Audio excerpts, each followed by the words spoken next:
welcome back to the Fermented World Brewing channel.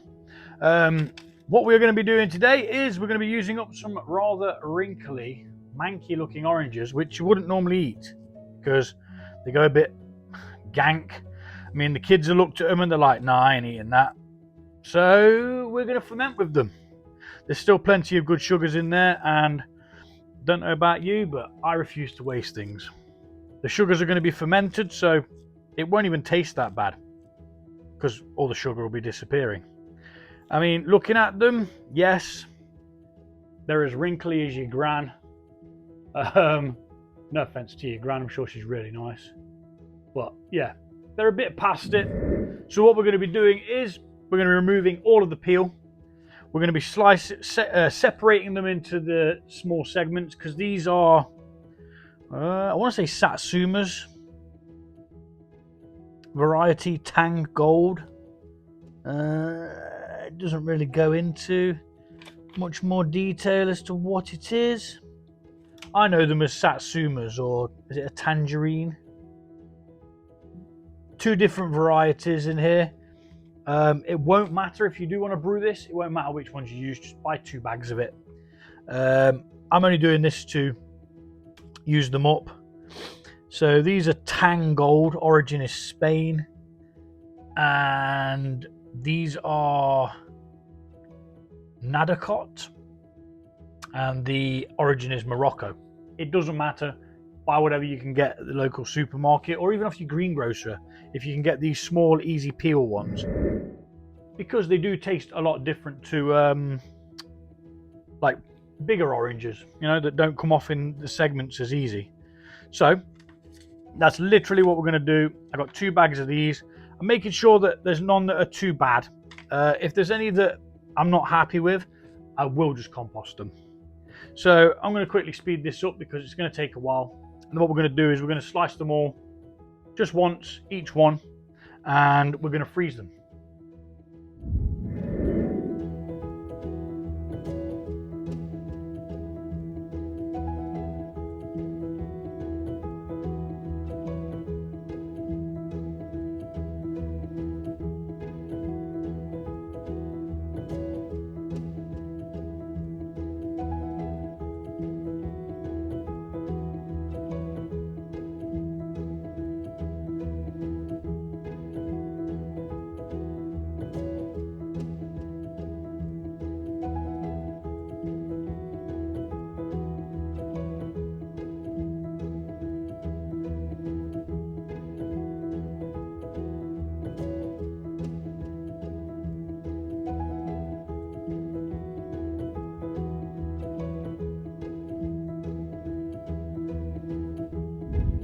Right, so we've chopped all them up, stripped them down. There's a bit of peel in there as well. I've saved about 2 orange worth of peel, which we're going to freeze with this, and it's going to go in the fermentation as well. It gives it another dimension, it gives it kind of like a bitterness from that peel. So what we're going to do now is, where did I just put the other tub? I'm sure I just had it in my hand. There it is.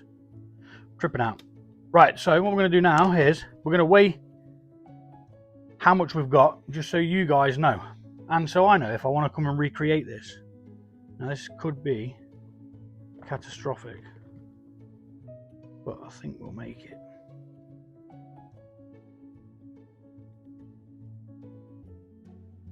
So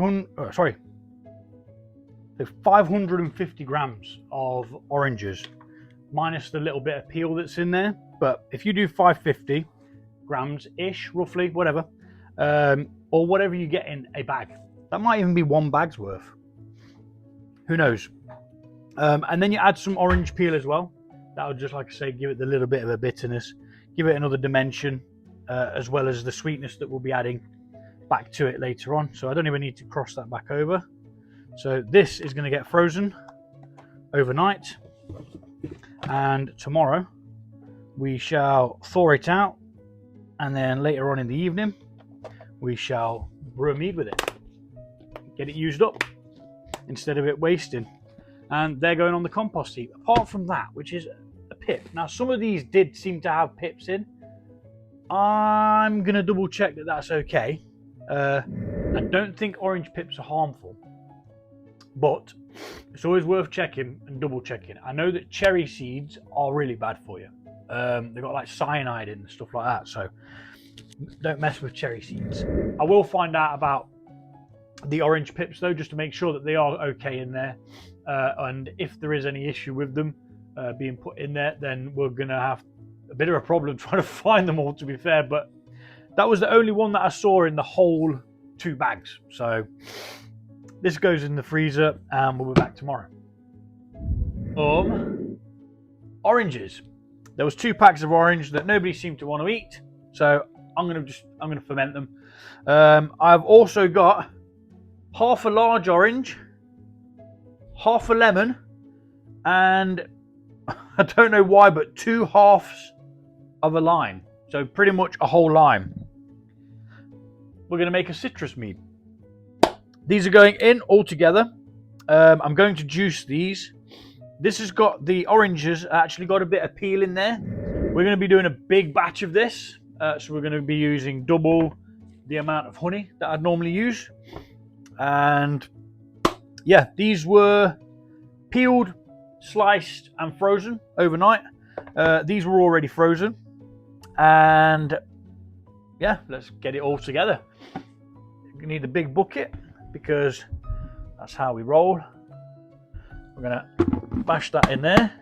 So we made sure that these were taken out of the freezer this morning, just enough so time for it to have a nice thaw out. And we are going to, like I say, juice these now. The lime, orange, and the half of a lemon. You could probably put a whole lemon in. If I was going to be doing this with fresh stuff that's not been, you know, frozen and stuff like that, I'd probably put a whole lemon in. But this is just to use stuff up because I hate waste. I can't stand it. I refuse to waste pretty much anything. I'm terrible for it. So that's the orange. Now with the lemon. And freezing half a lemon. I know it sounds daft, but it works perfectly, you know. You still get exactly the same result out of it. And it's just a random recipe. So yeah. Like I say, if I was going to be doing this again, I'd definitely use a full lemon. But I've only got half available at the moment. So that is what we are using. All stuff that's been sat in the freezer that would have just been sat there for a very long time. We've got that in there, separating all the pith and so on. Never seem to actually juice very well, do they?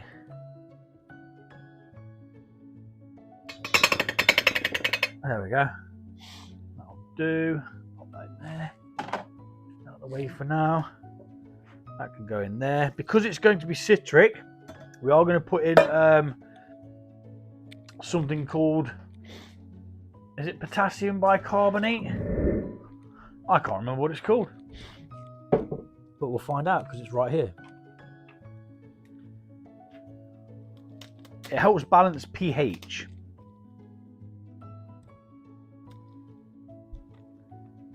It is potassium bicarbonate. What a guess. Use quantity of potassium bicarbonate as stated in your recipe or winemaking. I don't have a recipe. I am winging it. Right, we're just going to bang some in. I'm probably going to use a teaspoon. As I remember, last time I used it, it didn't call for too much. So, I'm going to use a teaspoon. And hopefully that's enough. So in that goes, gives it a chance to mix and mingle.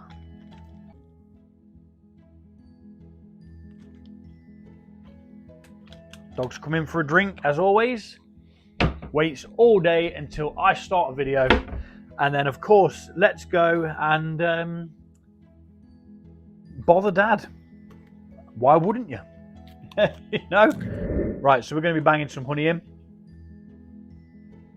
We have got 4 lots of 720, which I want to say is 2,800. So it's actually 2,880. You can round it off, round it down, whatever. A small amount here and there on a recipe really doesn't matter. And obviously, if you're doing a smaller batch, just use less honey. I would say though, if you're going to be doing this, invest in a bucket if you don't already have one to brew in, a brewing bucket of sorts. Mainly because when you put fruits into a mead, they can get a little bit volatile. And thinking about that, with instantly thinking about the yeast kicking off, I've not actually taken it out of the fridge, so I shall do that now.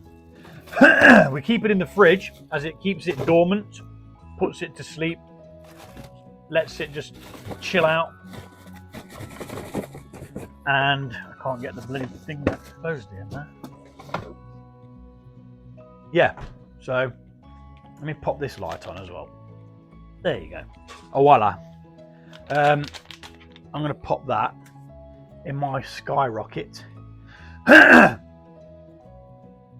yeah, I'm just using the standard honey I use.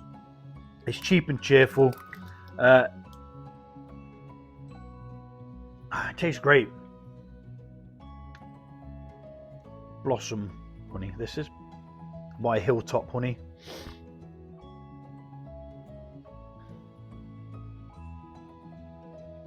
Glub, glub, glub, glub, glub. Normally I would speed this bit up, but I haven't thought about doing that, so I will speed the last one up though. And we're going to go get some hot water to rinse these out with as well.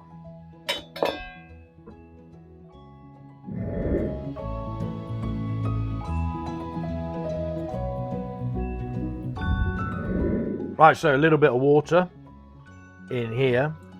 It is hot, so be careful, but you're just using this to rinse out these. We're going to need a little bit more hot water actually as well for mixing it in with. It just helps it.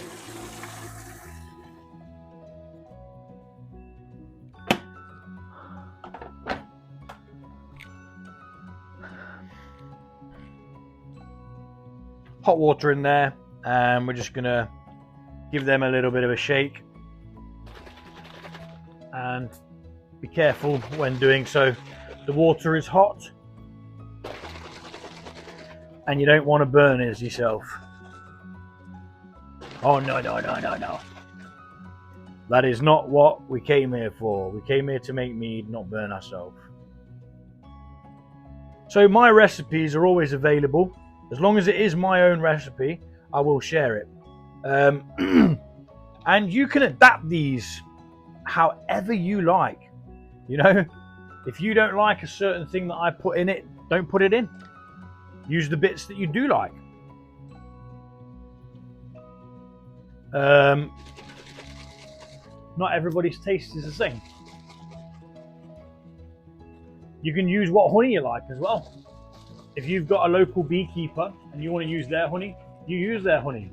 That is absolutely fine. I wish that I could afford to do that, to be fair, because beekeeping honey from beekeepers is quite expensive because it's, you know, it's raw, it's in its most raw form, and beekeepers work hard to keep the bees happy, you know, double check on them during the winter and in the spring, making sure that they survived.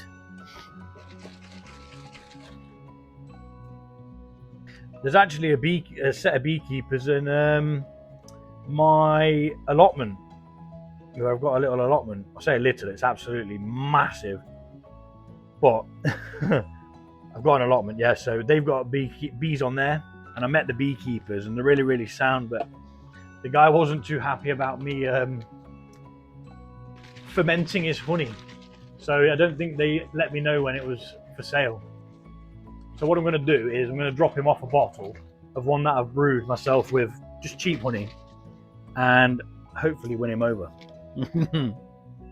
Right. In that goes.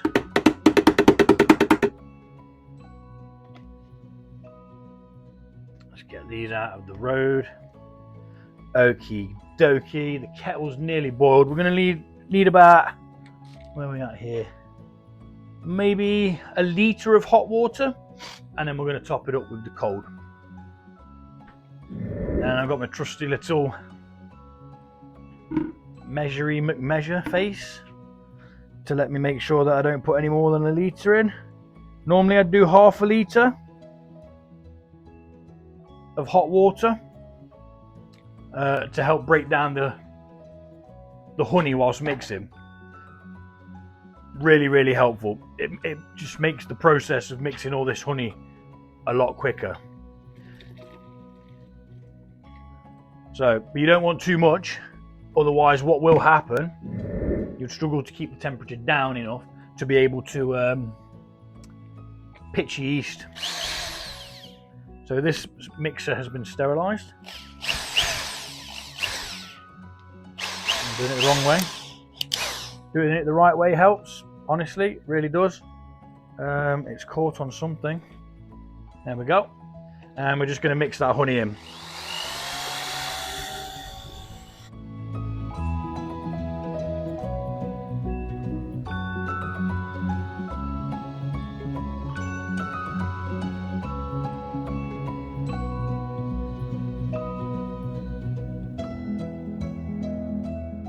Now, I don't currently have any pectales, so I'm going to order some right now, well, when I get off from this video, and then I'll add that at day 3, where we're going to open this up, we're going to give it a little stir and add some more nutrients.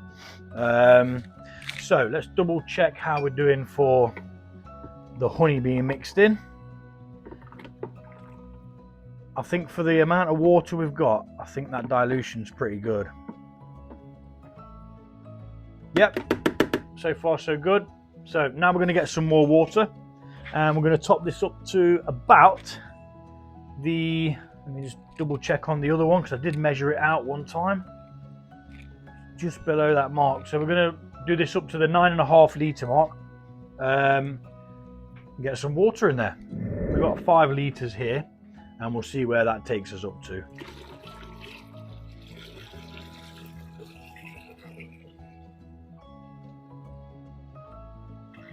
You don't want to overshoot it, because if you do, what will happen is you'll end up having a bit too much. So we're about there at the moment and we need a little bit more. If you dilute it too much, you won't get the ABV that you require. And if you don't put enough in, you won't have enough beverage. Now I'm doing a big batch of this because there was a lot of oranges. And again, doing it in the bucket because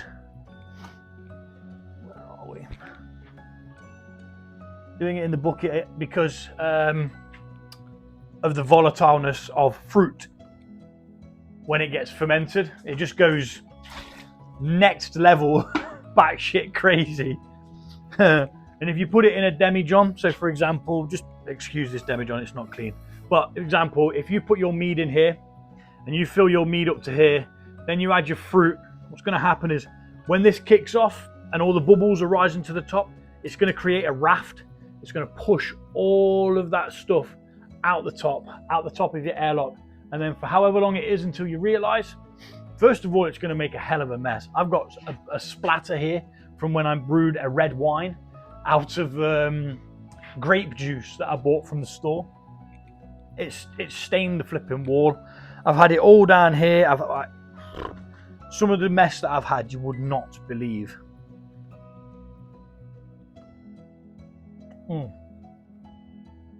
I mean, up here at the moment, I've actually splashed honey water on this, look. It's all sticky. My dad's man cave plaque.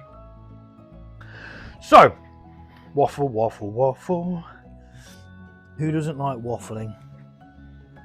need my yeast nutrients. 1 level teaspoon per gallon. We're doing a 2-gallon batch, so we're gonna do 2 teaspoons.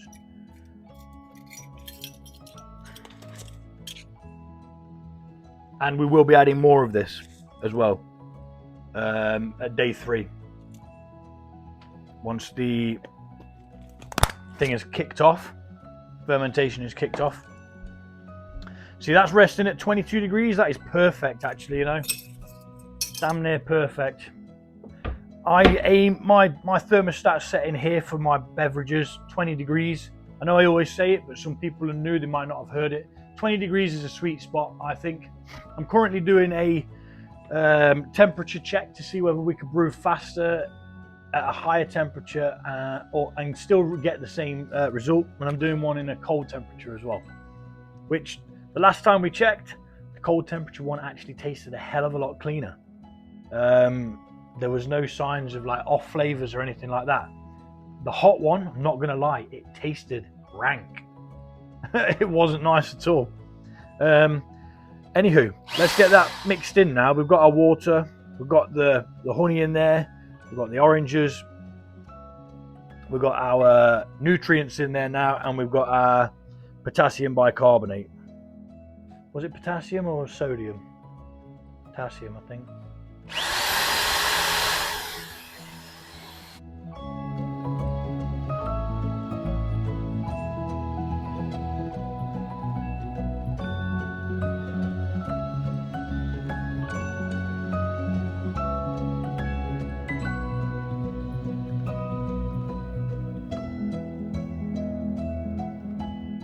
So at this point, we want to add as much oxygen as possible.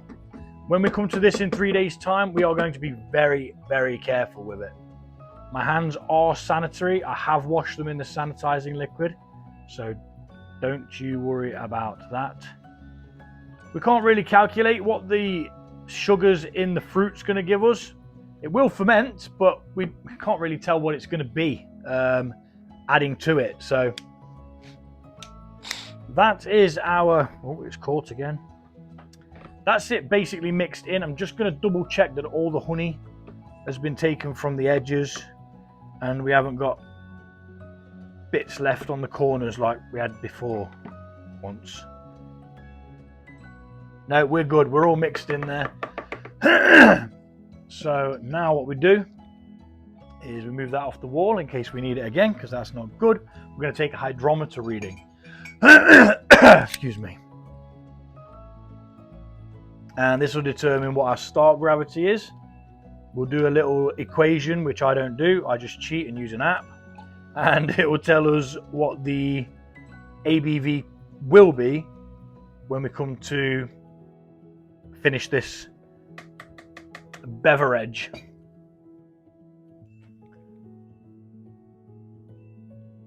It's got a bit of floaty bubbles in at the moment from where I've kicked it up, but that is all part and parcel, so bob it up and down. It does sometimes sort itself out a little. So by rights it should be around 100. Yep, we're on the 100 mark, which will give us about 15.4% if it all ferments out, which it should, which I hope it does. Just hope that this wasn't a batch of the dodgy yeast that I've been using. Had some packs that were just absolutely terrible. Talking of yeast, let's get this yeast in. I'm going to be using a whole pack because we're doing a bigger batch than what I'd normally do. Normally for a small 1 gallon batch, I'd use half a packet of this yeast. I say it every time, I know. One of these packs can do 23 litres of mead. So, you know, I'm doing 9.5-ish. So now we mix that.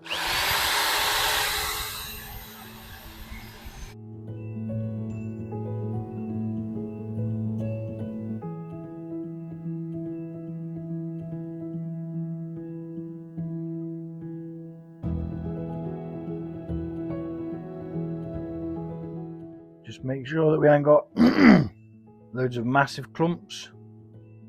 Yeastbergs, I call them. Now we're pretty good, to be honest. It's mixed in pretty well. So we're going to undo this. That's going to go in there. That's going to go down there. And we're going to put a lid and an airlock on this. We're going to write down what the recipe was in the Book of Doom. And we're going to come back to this in about, well, we're going to come back to it in 3 days, because we're going to be adding the extra yeast nutrients. Now, that's something new to me. I saw somebody on TikTok do it, and I asked them why they did it, and they explained that they do it because when the fermentation kicks off, right, what it causes is it causes loads of CO2 and alcohol. So they're the two waste products of yeast consuming sugar. So it's basically the yeast's poo and farts. Yeah, think about that. But that's the same with beer. You know, it's still exactly the same. So yeah, that's when we're going to come back. And they said, I'm just yabbering now. They said that they want to help the mead get better or carry on fermenting better by taking out the waste from its environment. Therefore, taking away the CO2, you can't take away the alcohol because we want that. But if you take away the CO2 and add a bit of nutrient, it brings it back again to life, and then it continues to ferment perfectly. So we're going to be doing that. If I get good results, I'm going to continue to do it. When I started brewing mead, I was told to just add your things together, stick a lid on, leave it until it's done. Don't open it unless you have to.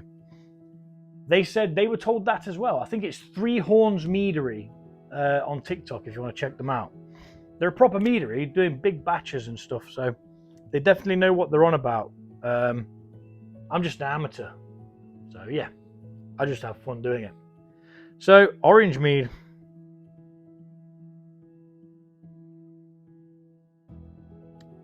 Is what it's going to be called.